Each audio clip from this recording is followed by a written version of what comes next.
Hi beautiful people, May 12th ಬಂದು ನನ್ನ birthday. ಈ ಇಯರು ನಾನು ನನ್ನ ಬರ್ತ್ಡೇಗೆ ಸಮಥಿಂಗ್ ಡಿಫರೆಂಟ್ ಆಗಿ ಪ್ಲಾನ್ ಮಾಡ್ತಾ ಇದ್ದೀನಿ.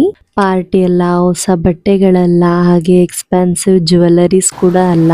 ಈ ವರ್ಷ ನಾನು ನನ್ನ ಬರ್ತ್ಡೇಗೆ ನನ್ನ ಒಂದು ಬೆಸ್ಟ್ ವರ್ಷನ್ ಆಫ್ ಮೀನ ನಾನು ನನಗೆ ಸೆಲ್ಫ್ ಗಿಫ್ಟ್ ಕೊಟ್ಕೋಬೇಕು ಅಂತ ಅನ್ಕೊಂಡಿದ್ದೀನಿ. ಇದು ಚಾಲೆಂಜ್ ಕೂಡ ಅಲ್ಲ. ಚಾಲೆಂಜ್ ಅಂತಂದ್ರೆ ಪ್ರೆಷರೈಸ್ ಇರುತ್ತೆ, ಡೈಲಿ ಮಾಡಲೇಬೇಕು ಅಯ್ಯೋ ಅನ್ನೋ ಥರ ಇರುತ್ತೆ. ಬಟ್ ಇದು ಕನ್ಸಿಸ್ಟೆನ್ಸಿ ಆಗಿ ಇರಬೇಕು ಅಂತ ಹೇಳಿ ನಾನು ಸೆಲ್ಫ್ ಗಿಫ್ಟ್ ಅಂತ ಹೇಳಿ ಅನ್ಕೊಳ್ತಿದ್ದೀನಿ.